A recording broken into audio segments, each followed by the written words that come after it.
अगला प्रश्न है, अपभ्रंश को पुरानी हिंदी किसने कहा?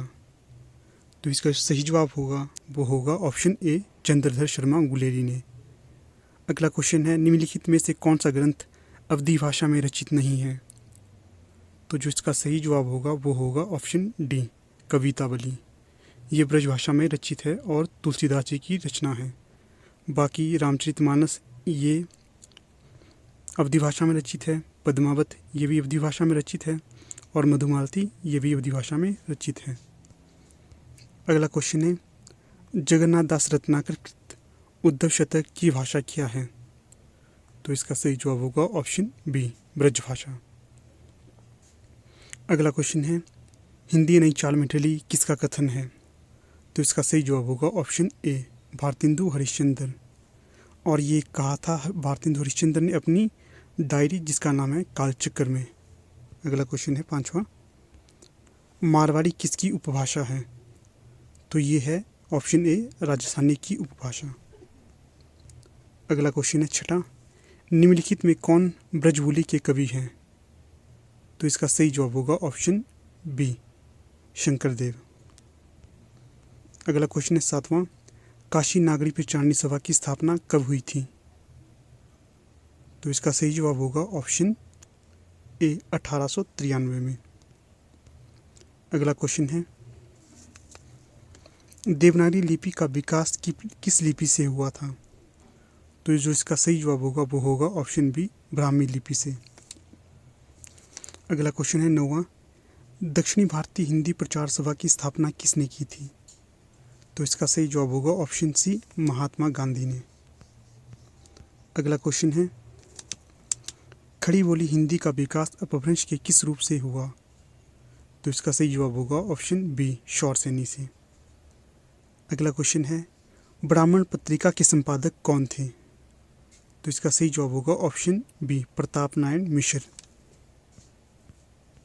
अगला क्वेश्चन है 12वां, हिंदी मानकीकरण की दिशा में कार्यरत संस्था है। तो यहाँ पर बताना है हिंदी मानकीकरण की दिशा में कार्यरत संस्था कौन सी है? तो इसका सही जवाब होगा ऑप्शन सी, केंद्रीय हिंदी निदेशालय।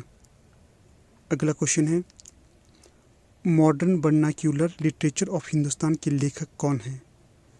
तो जो इसका सही जवाब होगा जॉर्ज ग्रियर्सन। अगला क्वेश्चन है 14वां, आचार्य रामचंद्र शुक्ल कृत हिंदी साहित्य का इतिहास सर्वप्रथम किस प्रकाशन संस्था से प्रकाशित हुआ था? तो इसका सही जवाब होगा ऑप्शन सी, काशी नागरी प्रचारणी सभा से। अगला क्वेश्चन है 15वां, रीतिकाल को श्रृंगार काल की संज्ञा किसने दी? तो इसका सही जवाब होगा ऑप्शन ए, विश्वनाथ प्रसाद मिश्र ने। अगला क्वेश्चन है 16वां, खुमान रासू की रचना किसने की थी? तो ये की थी ऑप्शन बी, दलपत विजय जी द्वारा। अगला क्वेश्चन है 17वां, स्वयंभू किस साहित्य परंपरा से संबंधित थे या किस साहित्य परंपरा के कवि थे? जो इसका सही जवाब होगा ऑप्शन सी, जैन साहित्य परंपरा से। तो दोस्तों यहाँ पर मैं आपके समक्ष एक प्रश्न प्रस्तुत कर रहा हूँ। तो प्रश्न इस प्रकार से है, क्या स्वयंभू को हिंदी साहित्य का प्रथम कवि किसने माना है? तो चलिए अगला क्वेश्चन देखते हैं 18वां, जसहर चढ़ियू किसकी रचना है? तो इसका सही जवाब होगा ऑप्शन बी, पुष्पदंत की। अगला क्वेश्चन है, नाथ साहित्य में आदि नाथ की संज्ञा किसे दी गई है? तो इसका सही जवाब होगा ऑप्शन सी, शिव जी को। अगला क्वेश्चन है 20वां, विद्यापति की काव्य भाषा है। तो इसका सही जवाब होगा ऑप्शन डी, मैथिली। वैसे तो दोस्तों विद्यापति जी मैथिली अभट्ट में भी लिखते थे, पर जो यहाँ पर प्रश्न पूछा गया है उसके अनुसार विद्यापति की जो भाषा होनी थी वो होनी थी मैथिली। अगर अभट्ट होता तो अभट्ट भी कर सकते थे, पर ऑप्शन में अभट्ट नहीं है। अगला क्वेश्चन है 21वां, निम्नलिखित में से किस आलोचक ने भक्तिकाल के उदय को इस्लाम के आक्रमण की प्रतिक्रिया माना है? तो इसका सही जवाब होगा ऑप्शन सी, रामचंद्र शुक्ल ने। अगला क्वेश्चन है 22वां, आलवार संतों के आराध्य देव हैं? तो ये थे विष्णु, और आलवार संतों का संबंध दक्षिणी भारत से था। अगला क्वेश्चन है 23वां, विशिष्टाद्वैतवाद के प्रवर्तक कौन हैं? तो इसका सही जवाब होगा ऑप्शन ए रामानुजाचार्य। अगला क्वेश्चन है, सोहिला के रचनाकार हैं? तो बताना है जो सोहिला रचना है इसकी रचना किसने की है? तो इसकी रचना की है नानक देव ने। और मैं यहाँ पर आपको बता दूँ, नानक देव जी का संबंध निर्गुण भक्ति काव्य से था और इनका जन्म तलविंडी साहिब में हुआ था और ये कबीरदास जी के समकालीन थे। अगला क्वेश्चन है 25वां, चंदाइन किस भाषा में रचित है? तो इसका सही जवाब होगा ऑप्शन बी अवधी में। अगला क्वेश्चन है 26वां, मधुमालती किसकी रचना है? तो ये है मंजन की रचना, ऑप्शन सी बिल्कुल सही है। अगला क्वेश्चन है 27वां, अष्टछाप के किस कवि को पुष्टि मार्ग का जहाज कहा गया है? तो ये कहा गया है सूरदास जी को। अगला क्वेश्चन है 28वां, इश्कलता किसकी रचना है? तो ये है ऑप्शन सी घनानंद जी की रचना, और घनानंद जी का संबंध था रीतिकाल से, रीतिकाल में रीति मुक्त काव्यधारा से। अगला क्वेश्चन है 29वां, मीरा की भक्ति है? तो बताना है मीरा की भक्ति किस प्रकार की है? तो ये थी माधुर्य प्रकार की भक्ति, ऑप्शन बी। अगला क्वेश्चन है 30वां, रामचरितमानस में कितने कांड हैं? तो इसमें टोटल कांड है 7। अगला क्वेश्चन है 31वां, तुलसीदास कृत कवितावली किस भाषा में रचित है? तो दोस्तों ये क्वेश्चन देखना आपने पहले ही पढ़ा था और यहाँ पर रिपीट हो गया है।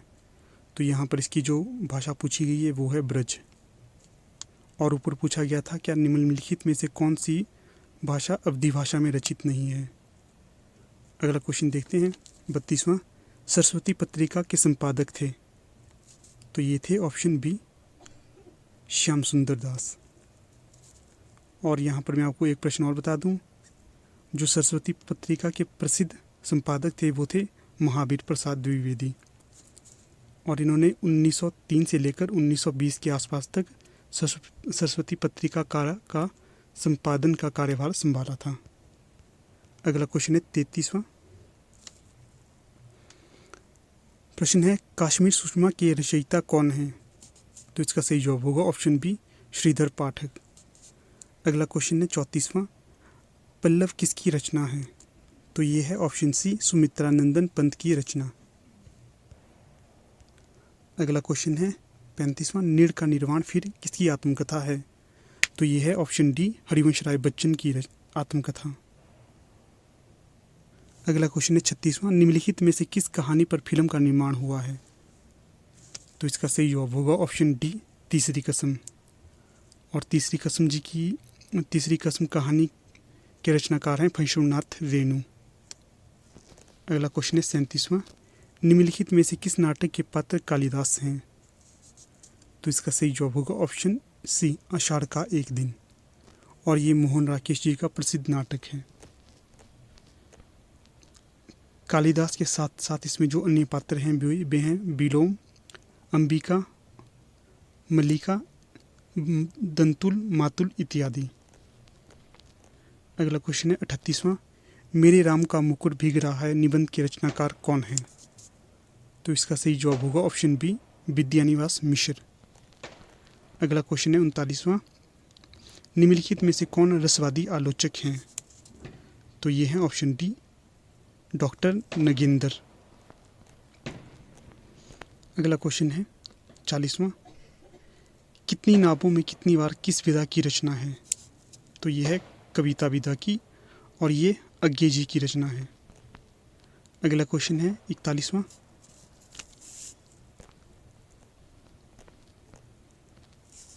तो दोस्तों पिछला प्रश्न फिर से देखते हैं एक बार, कितनी नावों में कितनी बार किस विधा की रचना है?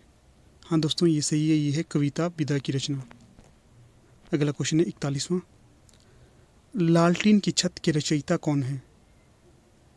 तो ये है ऑप्शन बी निर्मल वर्मा। अगला क्वेश्चन है 42वां, चाणक्य किस नाटक का पात्र है? तो ये है ऑप्शन बी, चंद्रगुप्त नाटक का पात्र। चंद्रगुप्त नाटक के बाकी पात्र हैं चंद्रगुप्त, चाणक्य, मालविका, सिकंदर इत्यादि। अगला क्वेश्चन है 43वां, नाट्यशास्त्र के रचनाकार कौन है? तो इसका सही जवाब होगा ऑप्शन ए, भरतमुनि। और भरतमुनि का समय पहली शताब्दी मानी जाती है। अगला क्वेश्चन है 44वां, ध्वन्यालोक के रचनाकार कौन थे? तो ये थे ऑप्शन ए, आनंद बर्धन। और यहाँ पर जो ऑप्शन बी दिया गया है अभिनव गुप्त, तो अभिनव गुप्त ने ध्वन्यालोक की टीका लिखी थी। 45वां क्वेश्चन है, साधारणीकरण आलम्बनत्व धर्म का होता है, उक्ति किसकी है? तो ये उक्ति है ऑप्शन ए, रामचंद्र शुक्ल की। अगला क्वेश्चन है, कनक कनक ते सौगुनी मादकता अधिकाय पंक्ति में कौन सा अलंकार है? तो इसमें है यमक अलंकार। अगला क्वेश्चन है, देरिदा किस धारा के आलोचक थे? तो ये थे ऑप्शन डी, उत्तराधुनिकता के आलोचक। अगला क्वेश्चन है 48वां, पौराणिक पात्र उर्मिला पर केंद्रित रचना है। तो ये है ऑप्शन सी, साकेत। और ये रचना है मैथिली शरण गुप्त की। अगला क्वेश्चन है 49वां, निम्नलिखित में से कौन सा रचनाकार ज्ञानपीठ पुरस्कार से सम्मानित है? तो इसका सही जवाब होगा ऑप्शन डी, निर्मल वर्मा। अगला और अंतिम प्रश्न है, महाभारत पर केंद्रित नाटक है। तो ये है ऑप्शन सी, अंधा युग। और दोस्तों अंधा युग रचना है धर्मवीर भारती की। तो ठीक है दोस्तों, यहाँ पर हमारी वीडियो का समापन हो जाता है। जल्दी आपसे मुलाकात होगी एक नई वीडियो के साथ। तब तक